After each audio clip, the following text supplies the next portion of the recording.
স্কুলের পরীক্ষায় রঞ্জিত 30% নম্বর পেয়ে 15 নম্বরের জন্য ফেল করলো এবং রঞ্জিতের বন্ধু রাতুল 40% নম্বর পেয়ে পাস নম্বর থেকে 35 নম্বর বেশি পেল। পরীক্ষায় পাস নম্বর শতকরা কত? তো পরীক্ষায় পাস নম্বর বের করার আগে জেনে নিতে হবে পরীক্ষায় মোট নম্বর কত, মানে কত নম্বরের পরীক্ষা হয়েছিল। তাহলে প্রথমে আমরা ধরে নিব, ধরি পরীক্ষাটি x নম্বরের মধ্যে হয়েছিল।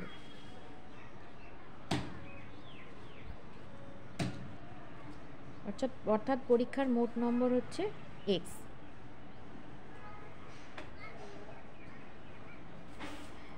তাহলে রঞ্জিত 30% নম্বর পেয়েছে x এর মধ্যে, অতএব রঞ্জিত পেয়েছে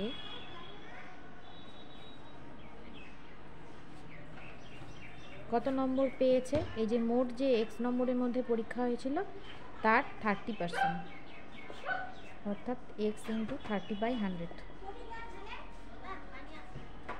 3x/10।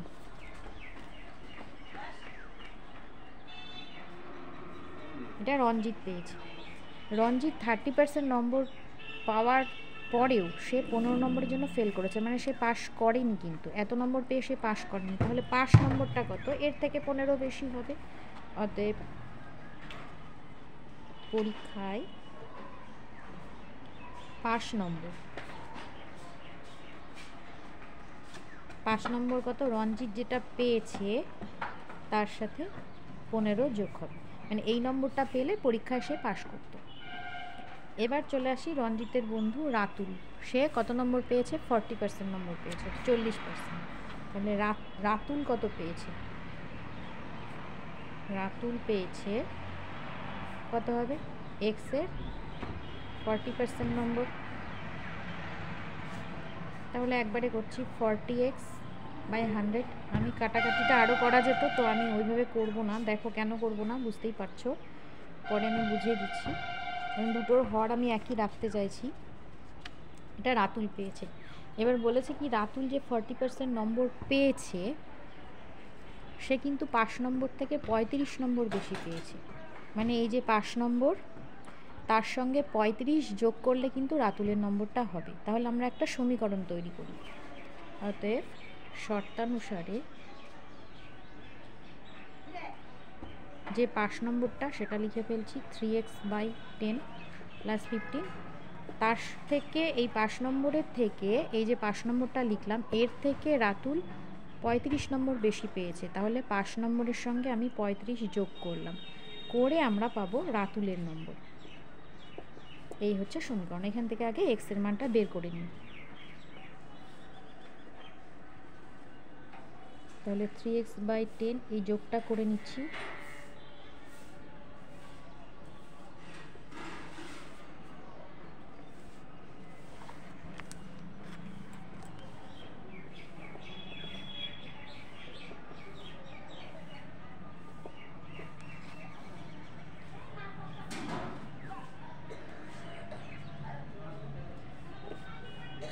দেখো এই যে আমার এখানে লসাগু করতে হলো না, ভগ্নাংশের হরগুলো একই থাকলো। ঠিক এই কারণেই আমি কাটাকাটিটা করিনি, 4-10 রেখে দিয়েছি, নাহলে এটা কেটে 2-5 করতে পারতাম। করলে কিন্তু আমার আবার সেই পরিশ্রমই হতো, আবার লসাগু করতে হতো। তাহলে আমরা পাচ্ছি 500x। তাহলে আমরা x এর মান পেলাম কত? 500 পেলাম। এটাই হচ্ছে পরীক্ষার মোট নম্বর। তাহলে পরীক্ষায় মোট নম্বর 500। এবার তাহলে পাস নম্বর কত? পাস নম্বর হচ্ছে এইটা, বের করে নিই। এবার পরীক্ষায় পাস নম্বর 3x/10 + 15, 3 × 500/10 + 15। কাটাকাটি খুবই সহজ, 150 যোগ 15 মানে 165। তাহলে 165 পেলে পাস হবে। তাহলে পাস নম্বর শতকরা কত?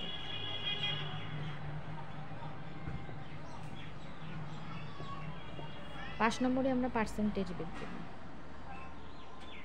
পাস নম্বরের শতকরা কত? পাস নম্বর 165 বাই মোট নম্বর, মানে 500-এর মধ্যে পরীক্ষা হয়েছে, × 100। কাটাকাটি খুবই সহজ। আমরা কত পেলাম? 33। তাহলে 33% নম্বরই হচ্ছে 5 নম্বর। তাহলে অ্যান্সারটা আমরা লিখব, পরীক্ষায় 5 নম্বর, শতকরা 33 বা 33%।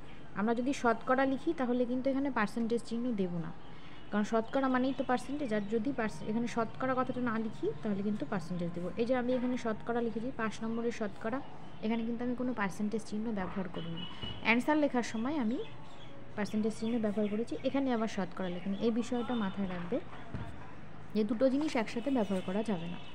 তো ভিডিওটি কেমন লাগলো অবশ্যই কমেন্টে জানাও। আর যদি আরও নতুন নতুন অঙ্ক তোমাদের প্রয়োজন হয় অবশ্যই আমাকে কমেন্ট বক্সে জানাতে পারো। ভিডিওটি ভালো লাগলে অবশ্যই লাইক, শেয়ার, কমেন্ট করো। ধন্যবাদ।